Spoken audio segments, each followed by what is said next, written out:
Hello. Over the next few weeks, I'll be explaining how the way you breathe has a huge impact on how well you feel, how energetic you are, and how anxious or relaxed you become.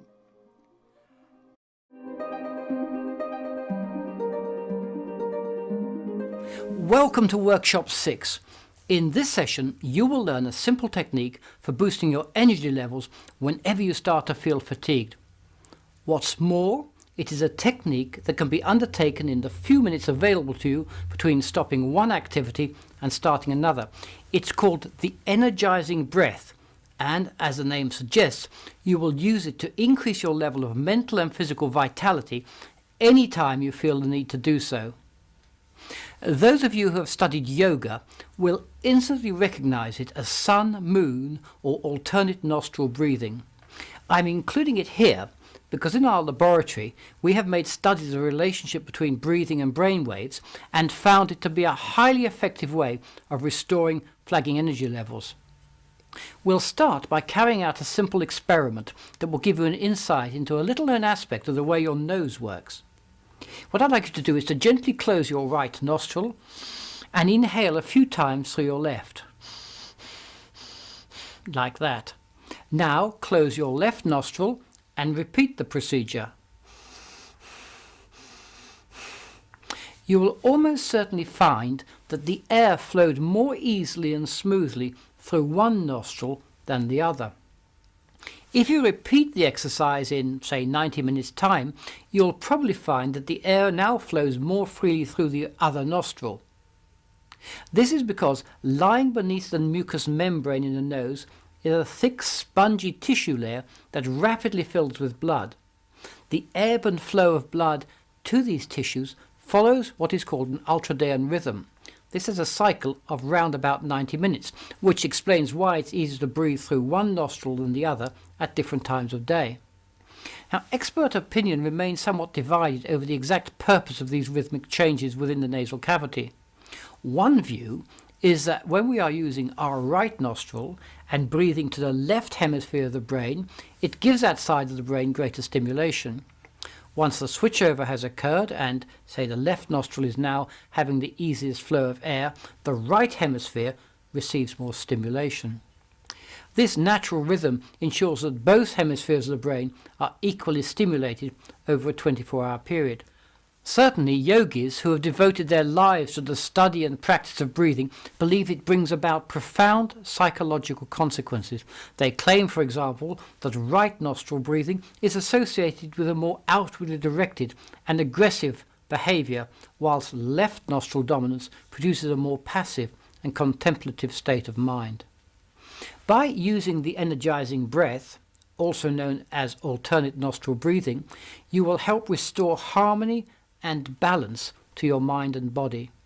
Indeed, so life and energy enhancing is this simple and straightforward procedure that some of my clients refer to it as their 3-minute miracle. To demonstrate this ancient, life-changing procedure, I'm delighted to welcome back professional Hatha Yoga teacher Danielle Bryant.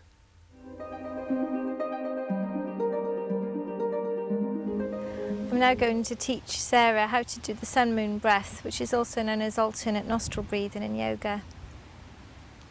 Doesn't matter if you're sitting on a chair or on the floor. Just make sure your back is straight, your shoulders are back, and your head is straight, your neck is straight. Keeping all your airways clear and restricted. Okay, so we're going to use both of our hands now for the breath. The one hand is going to help us to actually perform the breath, and the other hand is going to be used for counting the rounds that we do. This way that we will remain focused on our breath and we'll be able to concentrate on our breath, and we won't have to worry about how many rounds we've done so far. We use our hand for counting. Usually it's the hand that is not dominant, so with me it's my left hand because I'm right-handed, so if you're right-handed, yes, so you'll be using your left hand for counting too. So we use the sections of our fingers, the 3 sections of each finger for counting the rounds that we do. We place our thumb on the first section of our index finger to signify the start of round 1. When we've completed that round, then we will move on to round 2, move our thumb up, round 3, and then on to the next finger, round 4, and so on. Okay? With the hand that's going to help us now to do our breath, we'll take our first 2 or our first 3 fingers, depending on what is comfortable for you. And we will keep our hands out now in like this pincer shape. We'll raise our hand up to our nose, keeping your elbow out, because if your elbow is down like this, you're not going to be able to get a full breath. Your chest will be quite restricted. Okay? We're going to use our thumb and our ring finger, or your little finger if you're curling your 3 fingers, to block off our nostrils alternately. Okay? So we'll start off now.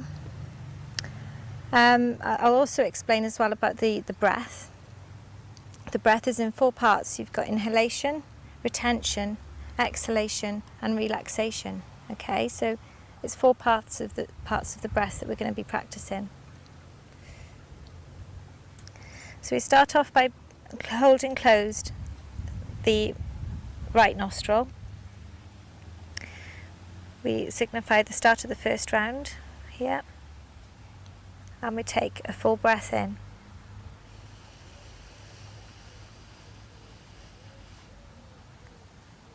Close both nostrils just briefly.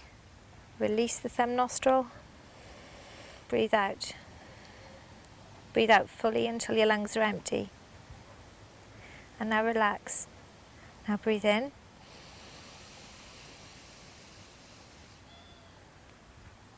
Close briefly and breathe out.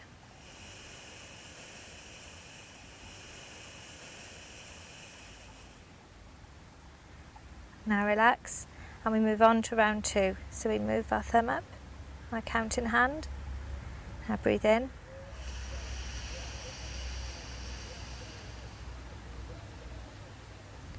Hold closed.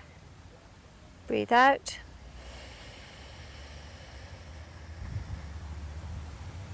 Relax.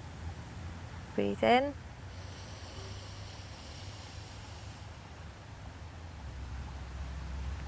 Retain and breathe out.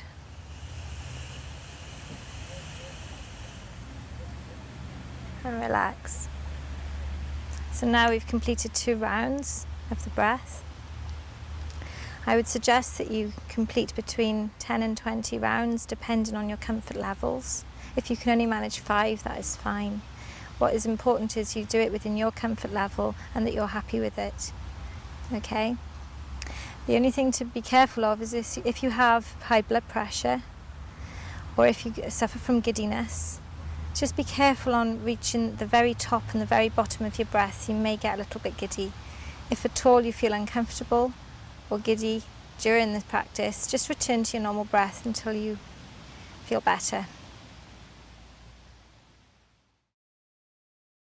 In the next workshop, you will learn another way to improve your performance by deliberately changing the way you breathe. This time, in order to enhance your ability to focus maximum attention on whatever activity you're undertaking by discovering the secrets of the focused breath.